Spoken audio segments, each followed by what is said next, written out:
الحمد لله رب العالمين والصلاة والسلام على أشرف الأنبياء والمرسلين سيدنا محمد وعلى آله و اصحابه اجمعین. السلام علیکم و رحمت الله و برکاته. خواهران عزیز، میخواهم همون قصه هایی که درباره همسران پیامبر با هم داشتیم صحبت میکردیم دوام دهم و شمایان را به تک تک همسران پیامبر شناس کنم. علکی با هم درباره حضرت خدیجه، درباره حضرت سوده و عایشه و حفصه رضی الله عنهن اجمعین صحبت داشتیم. بیایید امروز برویم به شناس شدن قصه زینب بنت خزیمه، همسر دیگری پیامبر صلی الله علیه و سلم که قصه اش مثل عمرش خیلی کوتاه است، اما چه قصه و فقط نام این زن برای ما و شما میتواند درس عبرت باشد. برای آن که زینب را در تمام کتاب‌های تاریخ با نام ام المساکین، مادر بینوایان، مادر بیچاره ها میشناسند. بیایید اولا با زندگی ایشان شناس شویم و ببینیم که چرا این زن را با این نام صدا میکردند و با این نام مشهور بودند. اولا زینب بنت خزیمه 13 سال پیش از بعثت پیامبر، یعنی پیامبر شدن محمد صلی الله علیه و سلم به دنیا می آیند و وقتی پیامبری خود را اعلان میکنند الکی زینب 13 ساله بودند و زینب از جمله نفرانی هستند که اول شده به پیامبر در مکه ایمان می آورند و وقتی که اذیت مشرکان بالای مسلمان ها زیاد می شود و پروردگار به پیامبر اجازه می دهد که می توانی همراه مسلمان ها به مدینه هجرت کنی، زینب هم که الکی شوهر داشتند و نام شوهرشان عبدالله ابن جحش یا عبدالله پسر جحش می باشد به مدینه سفر می کنند. و وقتی که به مدینه سفر می کنند در سال 3 هجری وقتی جنگ احد می شود، همسر زینب عبدالله شهید می شوند و زینب تک و تنها در آن دیاری هجرت می مانند و وقتی خیلی در فراق شوهر خود گریه می کنند، محزون می شوند و اون هم خیلی تنها بودند، هنوز یگانه از خویش و تبارشان مسلمان نشده بود و زینب خیلی تنهاگی حس می کردند و در روایت پسر هم داشتند، پسرک خرد.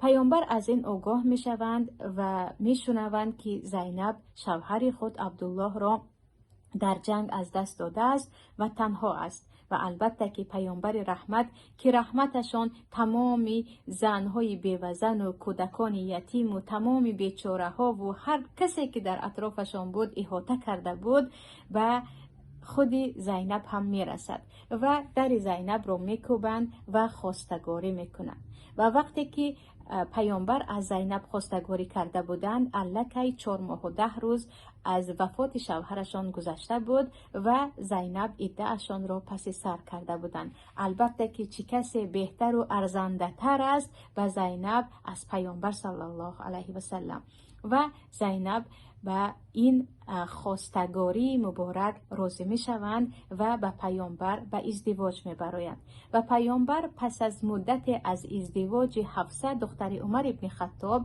با زینب ازدواج می کنند.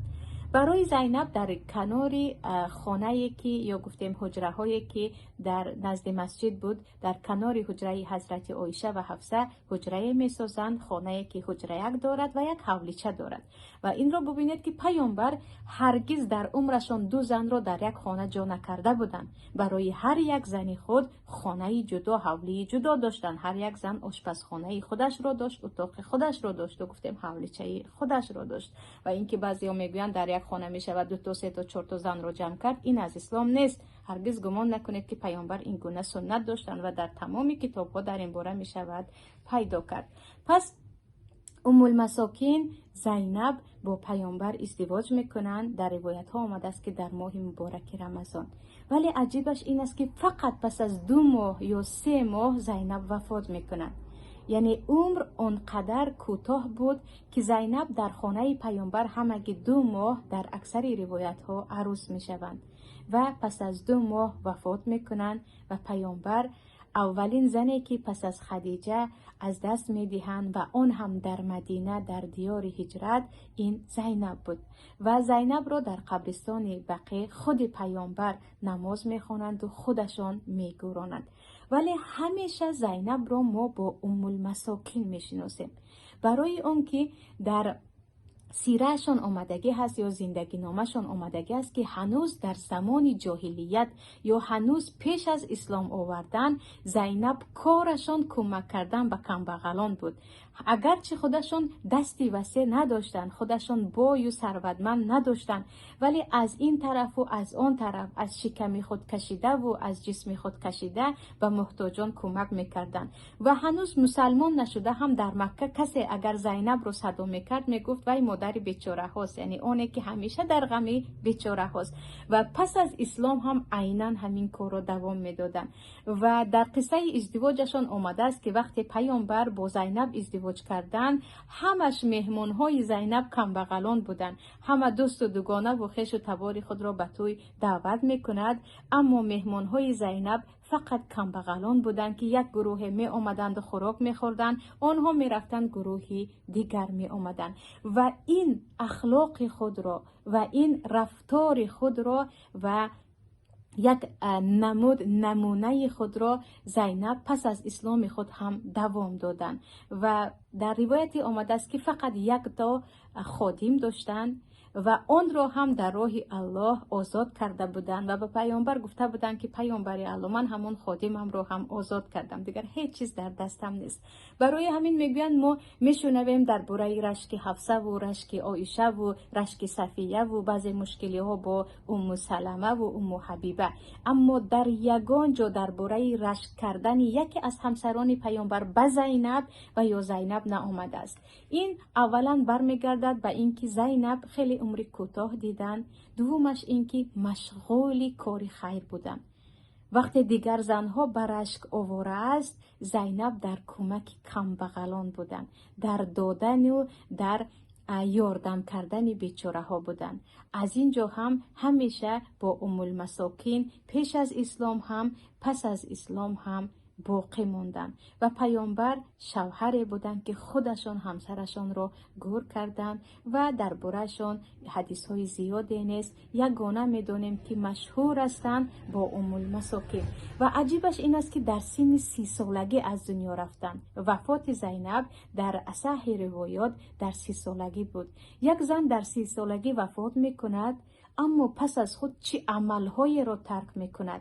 زنی که علاقه تمام مردم میگویند این زن مادر بیچارگان است، این زنی هست که در غم کمبغلان است، در حالی که خودش ثروتمند نیست. بعضی ها ثروتمند هستند در کمک کمبغلان چیز دیگر است، اما یک نفری که خودش کمبغل است و در کمک محتاجان است، این علاقه چیز دیگر است. درست است که الله میگوید واصبر فإن الله لا یضیع اجر المحسنین، تو صبر کن و بدون که الله اجر و مکافات نکوکاران را هرگز ضایع نمی کند.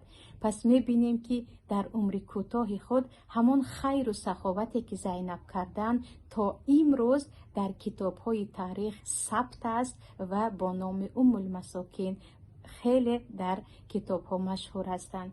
و می توانیم از قصه ایشان عبرت بگیریم که یک زن می تواند 20 ساله بمیرد، می تواند 30 ساله بمیرد، می تواند 40 سال 50 سال، اما عملهای را انجام دهد که کوه هستند. پس از مرگش هم نه تاریخ نه دیگران آن را فراموش میکنند. اما زنهای دیگری هم هستند از دستشان خوبی ها می آید، ولی با غیبت و با بدبینی و علل خصوص اگر یک مرد یک چند زن داشته باشد، به جای اینکه از پی عملهای ثواب باشند، از پی جستن عیب هم دیگر می شوند. و اینجا باید برای خود یک بزرگترین عبرت را گرفت که شاید امروز هستیم، شاید فردا نیستیم، شاید همین روز مرگ به سراغ ما می آید. باید یک نامی را پس از خود ببریم، مثل زینب که پس از مرگ ما بگویند فلانی مادری محتاجان است، فلانی مادری کمبغلان است، فلانی مادری راستگویان است که همیشه راست میگفت و یا فلانی مادری هست که همیشه از پی نکوکاری ها بود. این بود قصه کوتاه زینب دختر خزیمه. با قصه دیگر مادران پیامبر ان شاء الله با هم هستیم.